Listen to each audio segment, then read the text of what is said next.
Welcome my dear rockets, कैसे हो आप सभी। आज हम फूड फैंस के लिए लेकर आ गए हैं एक खूबसूरत गुड फील मूवी। वैसे कौन फूड फैन नहीं होता ना, हर कोई होता है फूड फैन। तो ये मूवी सभी के लिए है, हर उस इंसान के लिए है जो फूड को टेस्ट करके एंजॉय करके उसके फ्लेवर्स को दिल में बसा लेते हैं, उन सब के लिए है। यही तो दोस्तों इस मूवी की कहानी है जिससे हम सभी बहुत ही अच्छे से रिलेट कर सकते हैं।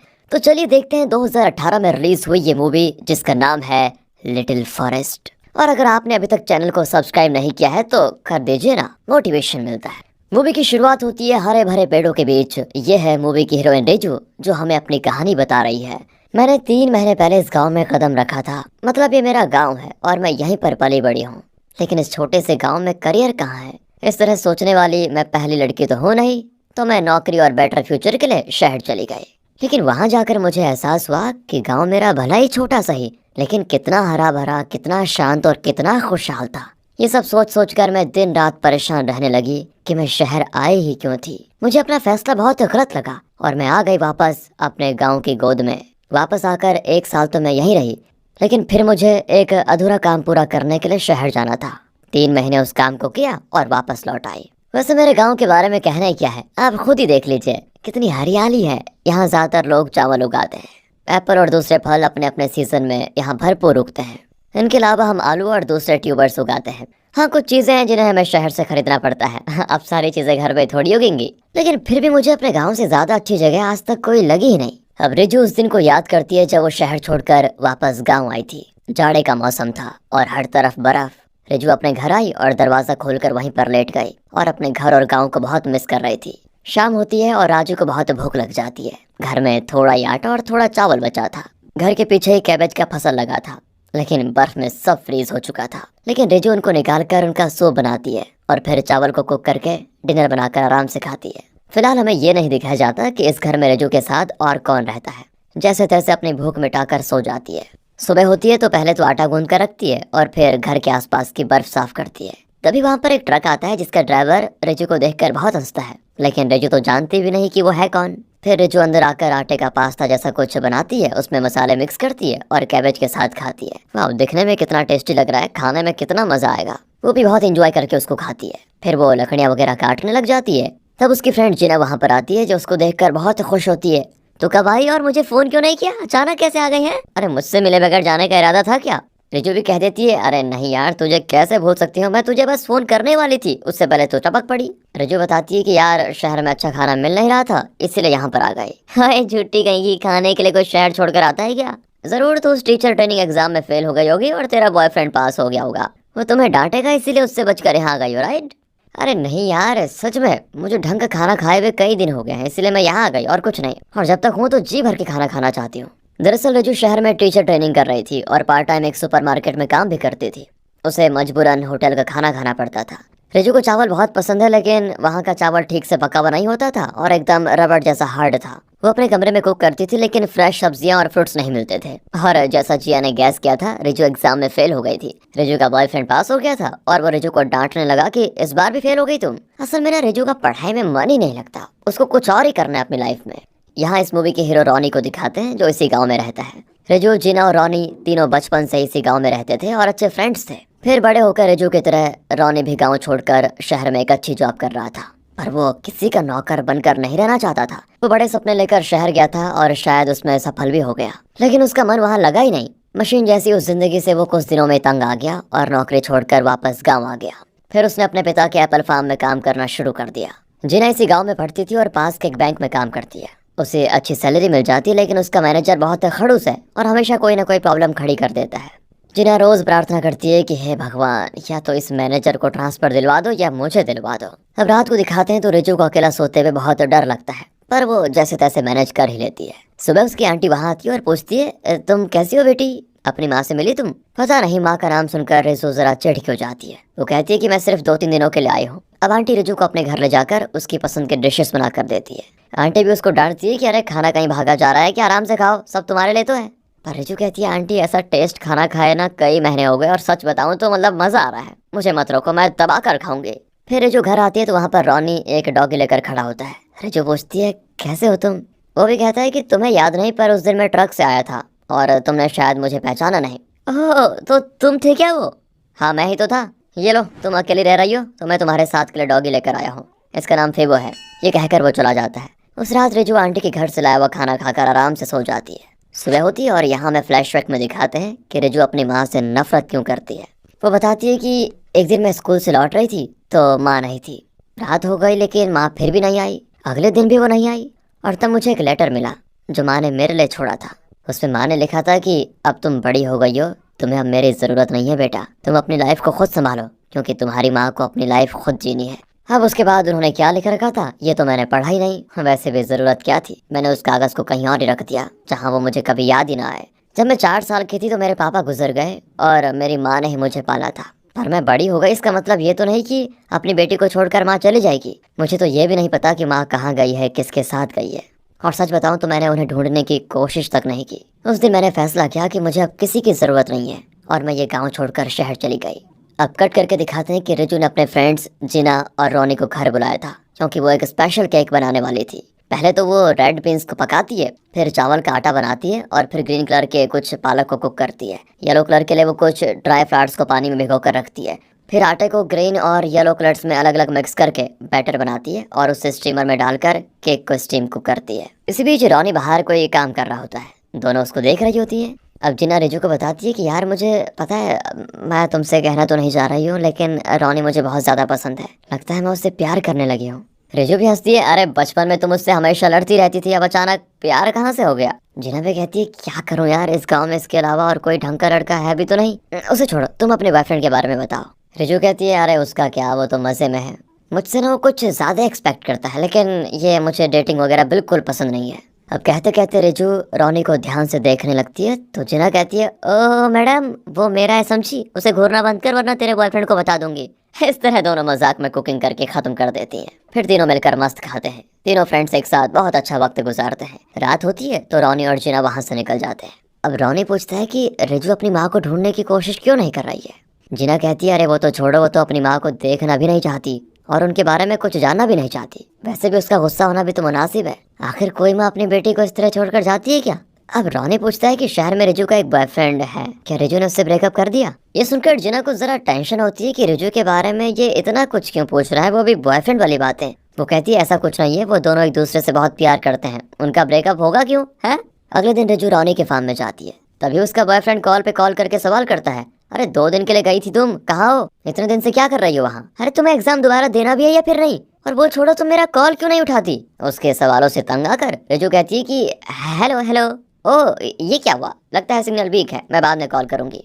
इस तरह सिग्नल वीक होने की एक्टिंग करके वो कॉल कट कर देती है। वो रोनी के फार्म का एक चेरी टमाटो तोड़ कर खाती है। तभी रोनी वहाँ पर मजाक में पूछता है कि अरे टमाटर चुरा कर खाने की आदत गई नहीं क्या तुम्हारी, अरे अपने फार्म में चोरी कैसी। खैर तुम ये बताओ कि अचानक तुम्हें ये फार्मिंग करने का शौक कहाँ से आ गया। रोनी कहता है इसमें हंसने की क्या बात है, क्या मैं फार्मिंग नहीं कर सकता। नहीं नहीं नहीं वो बात नहीं है रोनी, तुम तो बहुत अच्छे पढ़े लिखे थे, तो क्या हुआ तुम शहर में कुछ नहीं कर पाए क्या। अच्छा तो तुम्हारे कहने का मतलब यह है कि पढ़े लिखे लोग फार्मिंग नहीं कर सकते। कर तो सकते हैं पर तुमने ये सब कुछ सीखा कहाँ से। रोनी कहता है अपने पापा से, और कहाँ से, ऊपर से इंटरनेट नाम की भी तो कोई चीज़ है, उसमें रिसर्च करके बहुत कुछ पता लगा लेता हूँ। और तुम बताओ तुम्हारे माथे पे जो घाव था वो तो कहीं गायब ही हो गया। रिचू पूछती कैसा घाव, अरे तुम्हें याद नहीं है क्या, बचपन में हम टमाटर फेंक कर उसे मुंह में पकड़ने का गेम खेलते थे, और एक बार मैंने टमाटर फेंका तो तुम उसे मुंह में पकड़ने के बजाय फिसल कर नीचे गिर गए, तब तुम्हारे माथे पे चोट लगी थी। अब रिचू को भी वो दिन याद आ जाता है। उस दिन की तरह आज भी ये दोनों वही गेम खेलते हैं। रिचू तो पकड़ नहीं पाती लेकिन रिचू फेंकती है तो रोनी ठीक मुंह से कैच कर लेता है। दोनों बड़े देर तक मजे से खेल रहे होते हैं। फिर रिचू घर जाकर कुछ काम करने लग जाती है। तब उसे अपनी माँ की बात याद आती है कि कड़ी मेहनत के बाद वाइन पीना सेहत के लिए अच्छा होता है। रिचू भी अब वाइन बनाने का फैसला कर लेती है, और वो भी राइस वाइन। वो पहले चावल को पानी में उबालती है और फिर उसमें यीस्ट मिक्स करके एक बोतल में डालकर कपड़े से ढक लेती है। कुछ दिन के बाद वो अच्छी तरह फर्मेंट होकर तैयार हो जाता है। तब रिचू उसको फिल्टर करके वाइन अलग कर देती है और बाकी वेस्ट अलग। एक बार उसने माँ से वाइन मांगा था तो उन्होंने उससे भी एक गिलास दिया, पर उस वक्त रिचू बहुत छोटी थी, उसे उस समय राइस वाइन का टेस्ट अच्छा नहीं लगा था, मतलब खट्टा मीठा कुछ अजीब ही टेस्ट था। फिलहाल वाइन तो रेडी हो चुकी है और वो रोनी और जिना को अंदर बुलाती है। जिना के आने में थोड़ी देरी हो जाती है तो रोनी और रिचू मिलकर वाइन के साथ खूब मजे करते हैं, कुछ खाते भी हैं। फिर दोनों कुछ देर बचपन की यादों में और मस्ती करने लग जाते हैं। तभी वहाँ पर जिना आ जाती है और इनको देखकर उसको होती है जलन। अब वो गुस्से में वापस जाने वाली होती है, लेकिन रजू उसको देखकर कहती है, अरे वहाँ खड़ी क्या कर रही हो, अंदर आओ हमारे साथ, आओ एंजॉय करो। फिर तीनों मिलकर ड्रिंक करते हैं। अब रॉनी और जीना तो वाइन पीकर फ्लर्ट ही हो जाते हैं। रजू आसमान की ओर देखने लगती है और सोचती है अब तो यहाँ से जाने का मन ही नहीं करता। देखते देखते बसंत ऋतु आ जाती है।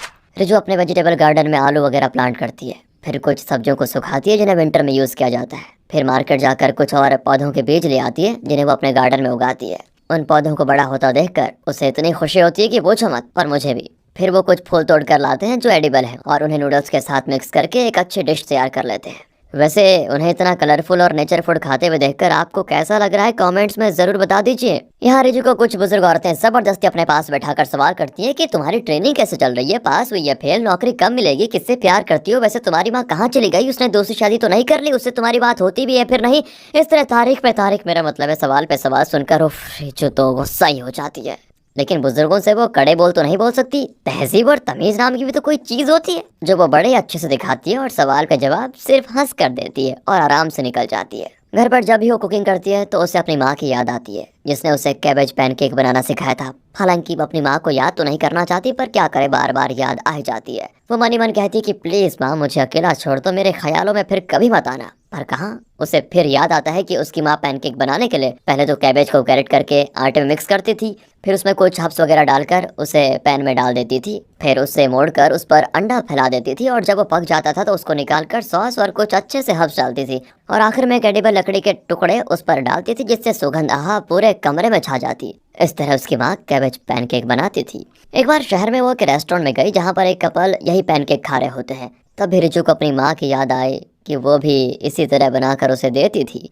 अब रिजू वैसे ऐसा ही पैनकेक बनाने वाली थी, लेकिन वो ऐसा कुछ नहीं करना चाहती जिससे उसको अपनी माँ की याद आए। इसलिए वो पैनकेक के बजाय कैबेज का कुछ ऐसा बनाती है कि ब्रेड सैंडविच बन जाता है, फिर आराम से बैठकर उसको खाने लग जाती है। तब गांव का पोस्टमैन उसके लिए एक लेटर लाता है। राइटिंग देखकर रिजू पहचान जाती है कि ये तो उसकी माँ ने भेजा है। वो पोस्टमैन से कह देती है, एक काम करिए, आप इसको रिटर्न भेज दीजिए, मुझे ये लेटर कभी नहीं चाहिए। फिर पोस्टमैन कहता है, इसमें तो सिर्फ टीओ एड्रेस है, फ्रॉम एड्रेस तो है ही नहीं, इसे हम रिटर्न नहीं कर सकते। अब कट करके दिखाते हैं कि रिजू आंटी के खेत में अंकुर लगा रही होती है। रॉनी भी वहीं पर ट्रैक्टर चला रहा होता है। रिजू के हर काम को करने का तरीका बहुत ही कॉमिकल होता है, जिसको देखकर रॉनी हंसने लगता है। काम करके दोनों एक जगह आराम से बैठ जाते हैं। रॉनी पूछता है कि लेटर में तुम्हारी माँ ने वैसे लिखा क्या था?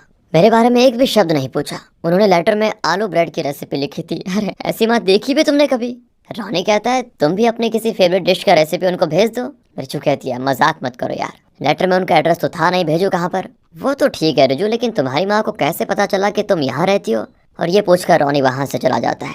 अब रिजू भी सोच में पड़ जाती है कि हाँ यार, ये तो मैंने क्लिक ही नहीं किया, माँ को आखिर कैसे पता चला कि मैं यहाँ रहती हूँ? तब वो आंटी को देखती है और समझ जाती है कि इन्होंने ही माँ को खबर दी होगी, मतलब आंटी जानती है कि माँ कहाँ पर है। पर मुझे इससे क्या, हाँ, ये सोचकर वो घर चले जाती है और एक फूल और उसके पत्तों को आटे में टिप करती है, फिर उसे फ्राई करके स्नैक्स की तरह खाती है। इस तरह कुछ और दिन गुजर जाते हैं और बसंत ऋतु के बाद अब गर्मी के दिन आ जाते हैं। चावल की फसल बड़ी हो चुकी है और खेत एकदम हरा भरा दिखता है। रिजू ने जो फ्रूट्स और वेजिटेबल्स प्लांट किए थे उनमें बहुत सारे फल और सब्जियां निकलने लग जाती है। रॉनी का दिया हुआ डॉगी फिबो भी अब बड़ा हो चुका है। एक दिन जिना कहती है कि मेरा मैनेजर मुझे काम के नाम पे बहुत टॉर्चर कर रहा है, उसके साथ काम करने से तो मुझे मर जाना बेहतर लगता है। रिजू कहती है, देख अगर इतनी प्रॉब्लम है तो वो नौकरी छोड़ क्यों नहीं देती? इस पर जिना गुस्सा हो जाती है कि यार तुम्हारे लिए काम छोड़ना आसान होगा, लेकिन मेरी सिचुएशन वैसी नहीं है, समझी? मैं तुम्हारे साथ अपना दुख शेयर करने आई थी, दिलासा देने के बजाय तुम मुझे नौकरी छोड़ने को कैसे बोल सकती हो? ये कहकर वो गुस्से में चली जाती है। रिजू की समझ में नहीं आता कि जिना ने मेरी कैजुअल बात को इतना दिल पे क्यों ले लिया। वो रॉनी को बताती है तो वो कहता है कि जिना तो ऐसी है, कभी तो वो किसी भी चीज को सीरियसली नहीं लेती और कभी छोटी छोटी बात को बहुत दिल पे ले लेती है। वैसे भी तुम तो किसी बात को इतना ज्यादा नहीं सोचती, पर इस बारे में इतनी परेशान क्यों हो? रिजू कहती है, कुछ नहीं यार, यूं ही बस मुझे जरा बुरा लग गया। रॉनी कहता है, तुम्हें याद है जब हम 4th क्लास में थे तो तुम्हें कुछ लड़के बुली करते थे, पर तुम उन्हें इग्नोर करती रहती थी। कुछ दिन के बाद वो लड़के बोर हो गए क्योंकि तुम कुछ रिएक्ट ही नहीं करती थी, और फिर तंग आकर उन लड़कों ने तुम्हें बुली करना ही छोड़ दिया। याद है ना तुम्हें? तब रिजू को याद आता है कि उस दिन मैंने अपनी माँ को बताया था कि कुछ लड़के स्कूल में हमेशा मेरा मजाक उड़ाते हैं। तब उसकी माँ ने कहा था कि जो लोग तुम्हें चिढ़ाते हैं उनका मकसद है कि तुम गुस्सा हो जाओ और उन्हें कुछ कहो, और अगर तुम गुस्सा करोगे तो उन्हें लगेगा कि उनका मकसद पूरा हो गया और वो खुश होकर तुम्हें और चिढ़ाएंगे। पर अगर तुम उनकी बातों को ध्यान नहीं दोगी और हंसकर वहाँ से निकल जाओगी तो उन्हें खुद से नफरत होने लगेगी कि ये सब हम कर क्यों रहे हैं, और ये सोचकर वो लोग चुप हो जाएंगे। जब भी वो लड़के तुम्हें चिढ़ाएं तो उनके मुंह पे हंसकर वहाँ से निकल जाना। रेजू ने वैसा ही किया और जैसा उसकी माँ ने कहा था वो लड़के तंग आकर चुप हो गए। अच्छी ट्रिक है ना दोस्तों।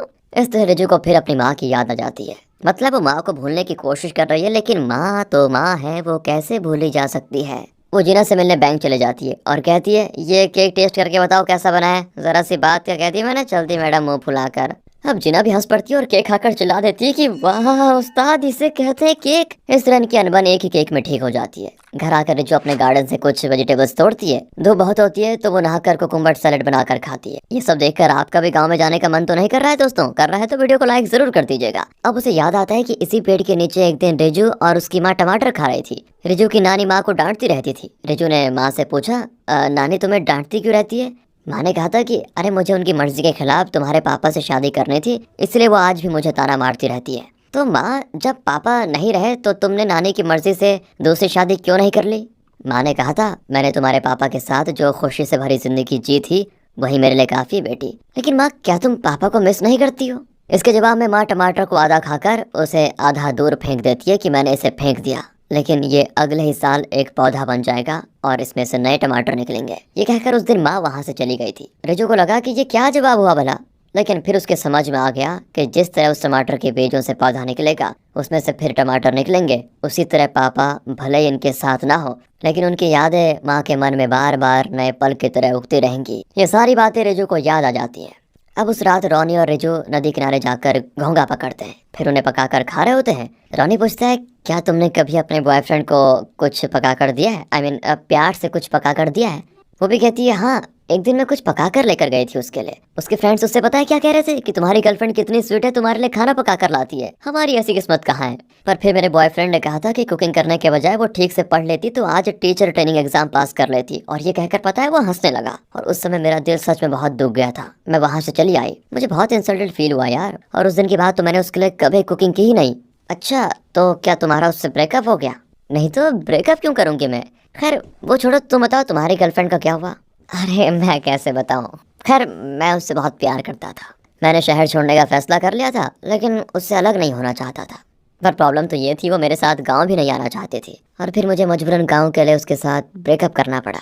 इतने में जिना एक बड़े बोतल में राइस वाइन लेकर वहां पर आ जाती है। वो बहुत ही खुश होकर कहती है कि आज मैं सेलिब्रेशन मूड में हूँ, मेरा वो घुसड़ मैनेजर कहीं और ट्रांसफर हो गया, इतनी खुशी है मुझे आज। सभी मिलकर खूब पीते हैं। तब रिजू एक फैसला करती है और तुरंत अपने बॉयफ्रेंड को कॉल करती है, लेकिन वो कुछ भी बोलने से कतरा रही होती है। पर उसका बॉयफ्रेंड शायद समझ जाता है और पूछता है, क्या तुम ब्रेकअप करना चाहती हो? रिजू कहती है हाँ, एक्चुअली मैंने अब गांव में रहने का ही फैसला कर लिया है और शायद तुमसे कभी मिलूंगी भी नहीं, आई एम सॉरी। ये कहकर वो कॉल काट देती है। लगता है रिजू रोनी को चाहने लगी है, इसलिए उसने बिल्कुल कॉन्फिडेंट होकर अपने बॉयफ्रेंड से कर लिया है ब्रेकअप। और जिना को भी रिजू के बिहेवियर से पता चल जाता है कि ये तो रोनी को लाइन मार रही है।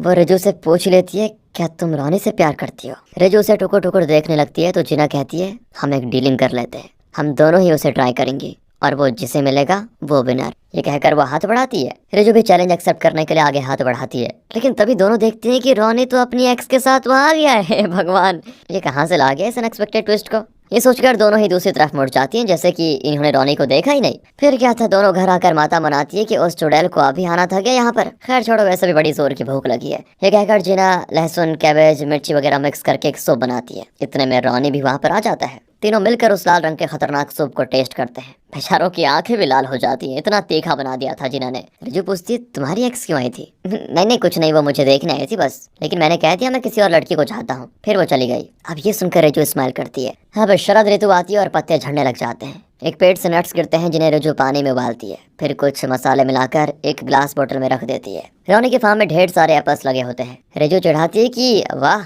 इस बार की फसल तो तुम्हें माला माल करने वाली है। रोनी कहता है कि तुम एप्पल्स तोड़ने में मेरी मदद करो, मैं एक बोरी एप्पल तुम्हें फ्री में दे दूंगा। पर रिजू कहती नहीं, मुझे आंटी के खेत में काम करना है, मैं बहुत बिजी हूँ। रोनी कहता है कि अरे इस तरह दूसरों के काम में बिजी रहोगी तो अपनी लाइफ को कब सुलझाओगी तुम? एक फैसला भी ढंग का लिया है तुमने अब तक?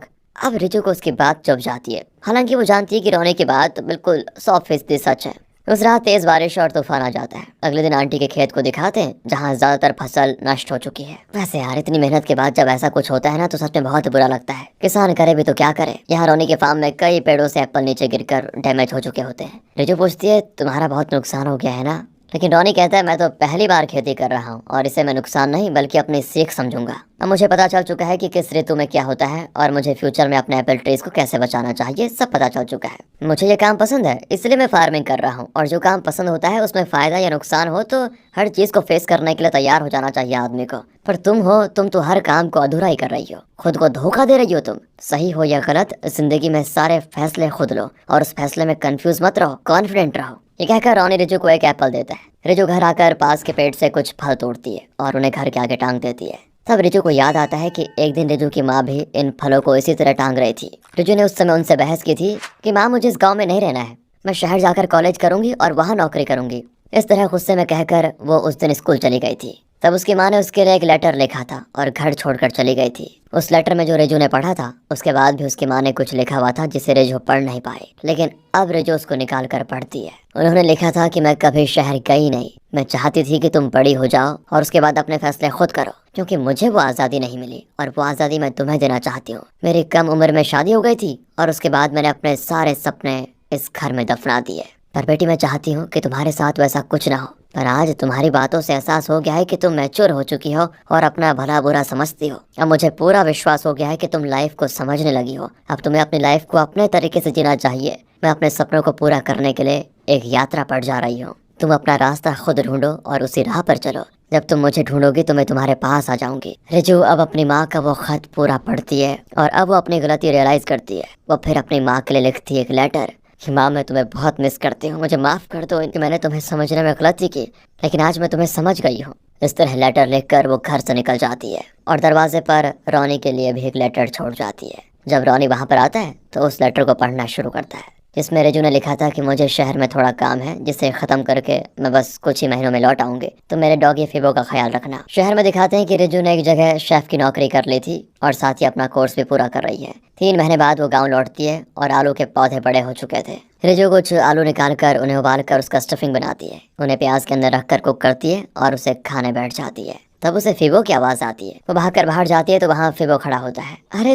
तुम यहाँ कैसे आए? रिजू ये पूछ रही होती है कि थोड़ी दूर पर रॉनी इशारा करता है कि मैं यहाँ इसको लेकर आया हूँ। इतने दिन बाद रिजू गांव आई होती है तो वो अपनी साइकिल पर गांव में घूमने निकलती है और यही सीन मूवी की शुरुआत में दिखाया गया था।